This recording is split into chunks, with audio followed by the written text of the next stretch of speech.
주님의 이름으로 사랑하고 축복합니다. 금요일이 되었네요. 한 주간 수고 많으셨습니다. 은혜와 평강이 넘치는 또 이 주말 또 은혜로운 주일을 맞으시길 바랍니다. 오늘 기도의 가운데도 은혜로운 응답을 체험할 수 있기를 소망합니다.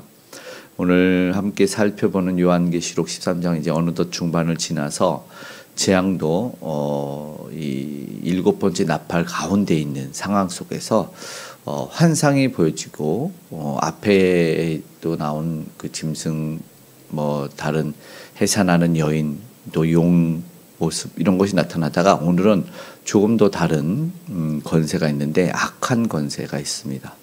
여전히 이어져서 우리 믿음의 사람으로서 악한 권세가 이 세상에도 분명히 존재하고 또 우리 믿는 이들에게 교훈하고 있는 것 우리가 기억했으면 좋겠고, 그래서 전신갑주에 대한 이야기가 에베소에 나오는 것처럼 오늘 우리도 믿음으로 말씀으로 승리할 수 있기를 간절히 소망합니다. 이번에는 두 마리입니다. 두 마리가 오늘 13장에 등장을 하는데, 이어서 하나는 바다에서 또 하나는 땅에서 올라오는 것을 이제 보여주게 될 건데요. 그들의 짐승들의 역할은 좀 다른 모습이 있습니다. 확연하게 드러나진 않아도 이 첫째 짐승은 이제 17장에서 드러나는데 뿔도 있고 머리가 모두 왕을 상징하는 것을 알 수 있습니다. 그러나 분명하게 다르죠. 이걸 해석해 내려고 많은 이들은 과거의 어떤 왕들이 이렇게 몇 대 이어지고 아니면 또 실제로 있었던 당시의 왕들을 이어서 이야기도 하기도 하지만, 이 중요한 것은 이 요한계시록 해석하는 것에 있어서의 여러 가지 견해들을 계속해서 말씀을 드린 바, 앞으로 될 일들에 대한 것도 기록이 되어 있기 때문에 분명하게 기록되지 않는 건 억지로 우리가 해석할 필요는 없이 악한 권세는 분명히 이 왕의 권세처럼 존재한다는 것을 먼저 생각하고 오늘 말씀을 봤으면 좋겠습니다. 바다에 올라오는 짐승은 이 4장에서 보았던 것과 조금 차이가 있습니다. 그런데 오늘 이 짐승이 2절에 보니까 표범, 곰, 사자 이런 묘사로 조금 이렇게 강하고 좀 세고 그리고 이 포악한 형상을 하고 있는데, 거기에 그치는 것이 아니라 앞에서 이제 이 여자와 아이를 삼키려고 했던, 괴롭히려고 했던 용이 자기의 능력과 2절에 보니까 요한계시록 13장 2절에 자기의 능력과 보좌와 권세를 그에게 주었다고 합니다. 그렇게 주어서 믿지 않는 자, 세상에 속한 자들을 괴롭히는 것을, 아주 힘이 있는 것을, 권세를 상징하고 있는 것 같습니다. 그러나 사탄이 힘을 주는 것은 이 악의 세력이라고 하죠. 나름에는 물론 권세가 있는 것 같습니다. 힘도 있는 것 같아요. 그러나 결국은 하는 짓은 악한 일밖에 없습니다. 그 힘으로 할 수 있는 것은 악을 더하는 것이죠. 그렇다면 결과는 우리가 알기에 뻔하죠. 악한 일 열심히 해서 받을 수 있는 것은 그냥 악한 심판밖에 없습니다. 가장 큰 권세는 우리 주님께 있지 않습니까? 그래서 그들이 생각했던 마음, 생각 모두 다 하나님 앞에 심판을 받을 것이죠. 그러니까 오늘 우리는 어떻게 해야 됩니까? 그냥 하나님, 내 생각과 행동 모든 것 가운데 심판받지 않는 일이 일어났으면 좋겠고, 아직 저들이 깨닫지 못할 때 심판에서 면제되는 그런 선한 일이 저들에게, 믿지 않는 이들에게 나타나기 원합니다. 복음이 전달되길 원합니다. 이렇게 기도했으면 좋겠습니다. 3절에서 4절은 좀 환타지 같은 장면이 등장을 합니다. 갑자기 머리 하나가 상하여 죽게 되었는데 그 상처가 나아버리는 거죠. 순간 나으니까 사람들이 놀랍게 여겨서 막 그를 따르는 거죠. 짐승을 따르는 거예요. 근데 이 세번역으로 보면 머리 하나가 완전히 죽은 게 아니고, 이게 뭐냐면 치명상을 입고라고 이제 다른 성경, 세번역이나 현대인의 성경은 이야기를 합니다. 죽었다가 그런데 살아난 게 아니에요. 완전히 머리가 떨어져 나간 것이 아니라 치명상을 입고 회복된 것을 이야기하는데, 부활과는 다르죠. 그런데 온 땅이 놀라서 짐승을 따랐다는 모습은 조금 이해되지 않는 표현이죠. 왜냐하면 우리가 예수님만 보더라도 예수님은 실제로 죽은 자를 3명 정도 복음서에서 살리는 것을 보았습니다. 나사로도 살리고, 그리고 나인성 과부의 아들도 살리고, 이 장사 지내고 가지 않았습니까? 그리고 야이로의 딸, 이미 죽었다고 분명하게 얘기하지만 그 딸도 살렸습니다. 예수님 완전히 살렸죠. 그리고 떨어져 나간 것, 예수님 잡히시던 날에는 말고의 기도 붙였어요. 나면서 걷지 못하는 자도 보지 못하는 자도 보게 하셨고, 그거는 무백성들은 그 기적을 보고 뭐라 그러냐면, 야, 이거는 이 땅에 있는 기적이 아니다. 지금까지 들어보지도 못했다라고 말하면서 하나님께 영광을 돌리더라, 이렇게 말을 하고 있습니다. 그런데 여기는 부활에 대한 것이었고 죽은 것도 아니라 상처가 나왔는데 이걸 분별하지 못한다라는 것입니다. 예수님 당시에 종교 지도자들이 기적이라는 걸 알았어요. 그러나 저들은 믿으려 하고 하지 않은 거죠.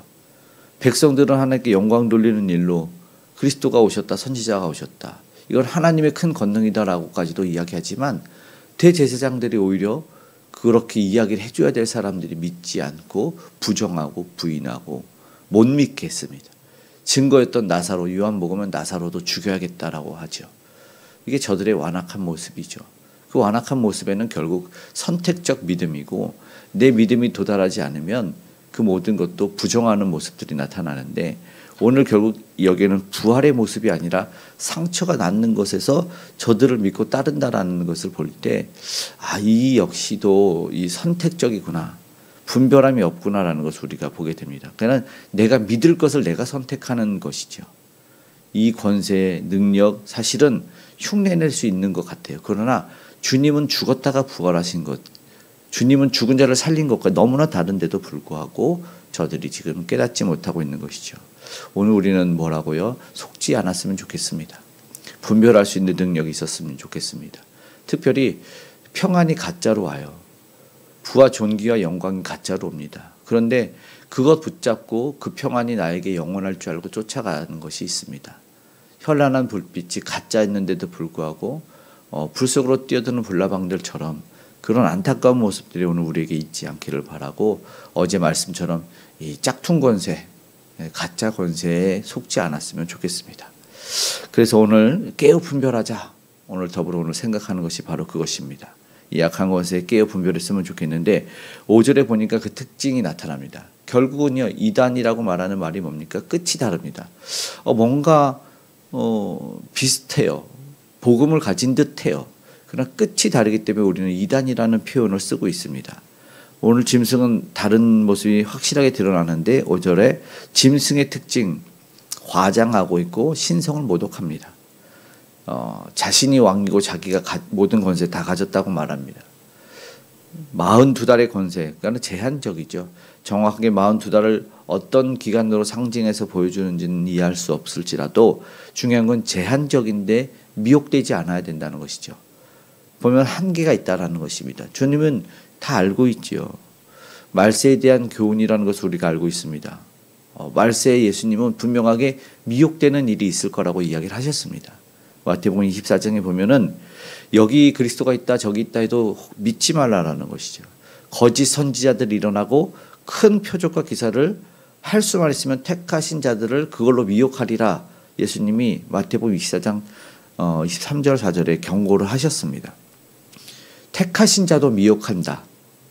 결국 계시록의 말씀이 이 환상이 실제로 일어나게 될 일이라는 것을 주님도 말씀하셨고 다시 한번 보여주시는 것입니다. 택하신 자도 미혹합니다. 오늘 주위에 그런 일이 없으면 좋겠지만 실제로 좀 일어나고 있는 것 같습니다. 그래서 교회가 깨어서 기도해야 되고, 교회에 들어온 이단들 때문에 말씀드린 이단 경계주일도 11월에 마지막에 좀 하기도 하고 그러는데 항상 경계하고 깨어 있었으면 좋겠습니다. 그래서 분별해낼 수 있도록 우리가 기도하기를 원하고 말씀 안에 비춰보는 상황들이 일어났으면 좋겠습니다. 6절에서 8절에 보니까 짐승이 하나님을 비방하고 이제 대항하는 것이 무엇입니까? 6절에 보니까 뒤에 이렇게 나오네요. 그의 장막 곧 하늘에 사는 자들을 비방합니다. 좀 안타깝지만 이들이 성도들과 싸우는 거예요. 그리고 그 짐승이 승리하는 듯합니다. 외적으로는 승리하는 것 같아요. 그 권세를 받은 자들이 싸워서 이기게 되고 7절에 권세를 받는 것 같습니다. 그러나 중요한 것은 그들에게는 결국 짐승이 경배를 받는 것 같죠. 승리한 것 같아요. 그러나 중요한 것은 그들이 어떤 특징이 있냐면 8절에 죽임당한 어린 양의 생명책에는 기록되지 못한 자들이다. 안타까운 이야기를 하고 있는데 결국 세상에 속한 자, 믿지 않는 자의 구분이 이어지는 것이죠. 주님이 분명하게 살 수 있는 방법과 길을 제시했는데 그러지 못한 자들은 다 쓰러져서 짐승을 따르는 일들이 일어나게 되는데 9절에서 10절에 어떻게 마치냐면 특별히 10절에 중요하게 마치는 것이 있는데요. 10절의 말씀을 함께 읽어보겠습니다. 사로잡힐 자는 사로잡혀갈 것이요 칼에 죽을 자는 마땅히 칼에 죽을 것이니 성도들의 인내와 믿음이 여기 있느니라. 마치 뭔가 정해지고 예정된 것은 사실 확실합니다. 왜냐하면 이 시간의 알파와 오메가이신 분이 앞날에 될 일을 모르신 분이 아니시기 때문에 주님의 편에서는 칼에 사로잡힐 자는 사로잡히고 그리고 죽을 자는 죽을 것이 정해져 있어요. 그러나 주님이 알려주시고자 하는 목적이 뭡니까? 이 뒤에 있는 성도들의 인내와 믿음이 여기 있느니라. 조금 애매한데 이거를 이제 다른 성경에 보면 이렇게 되어 있습니다. 칼에 죽을 자는 죽을 것이니 성도들의 믿음이 여기 있느냐 이 말씀이 세 번역으로 여기에 성도들의 인내와 믿음이 필요합니다라고 말합니다. 그러니까는 예정된 상황을 살아갈 때도 하나님의 계획을 우리가 살아간다고 할 때도 그럼에도 우리는 인내가 필요하고 믿음이 필요하다라는 이야기를 하고 있습니다. 그래서 사실 우리가 다 상황을 알고 있는데도 불구하고 우리가 쓰러진다라는 겁니다. 주님이 반드시 이길 걸 알고 믿음은 승리할 걸 아는데도 기다리지 못한다는 것이죠. 여기서 인내가 필요하다라는 이야기를 하는 겁니다. 하나님의 허락 없이는 절대로 참새 한 마리도 떨어질 수가 없습니다. 믿는 자들을 절대로 해함을 할 수가 없습니다. 근데 여기에 상황을 보고 현상을 보고 믿는 자들이 현혹되어 쓰러지는 일들이 있기 때문에 반드시 인내와 믿음이 필요합니다. 이걸 강조하고 있는 것입니다. 그러니까 결국은요 상황을 읽어내고 분별해낼 줄 알아야 됩니다. 절대 하나님의 백성들을 쓰러뜨리지 않습니다. 이걸 뭐라고 말하면 영적인 분별과 안목을 말합니다. 오늘 우리가 기도해야 될 것이 그겁니다. 동일하게 살아가지만 동일하게 신앙생활 잘하다가 어느 날 보이지 않는 분들도 있고 그 믿는 사람들이 이단으로 갔다는 이야기도 들려요. 중요한 것은 우리가 진짜 영적인 안목과 미혹하는 소리를 분별할 수 있어야 됩니다. 지쳐서는 안 될 때가 있어요. 생명 살리는 일에 그리고 생명을 지켜내는 일에는 인내가 필요한 것입니다. 그래서 구원을 받을 때 주님께서 분명하게 끝까지 견디는 자는 이라고 말씀을 하셨습니다. 사랑도 마찬가지죠. 사랑의 정의를 내리는 고린도전서 13장에 분명하게 말씀하신 것이 우리에게 견디는 것이다, 참는 것이다 라는 이야기를 하고 있습니다. 주님을 사랑함에 있어서 조금 더 힘을 냈으면 좋겠습니다.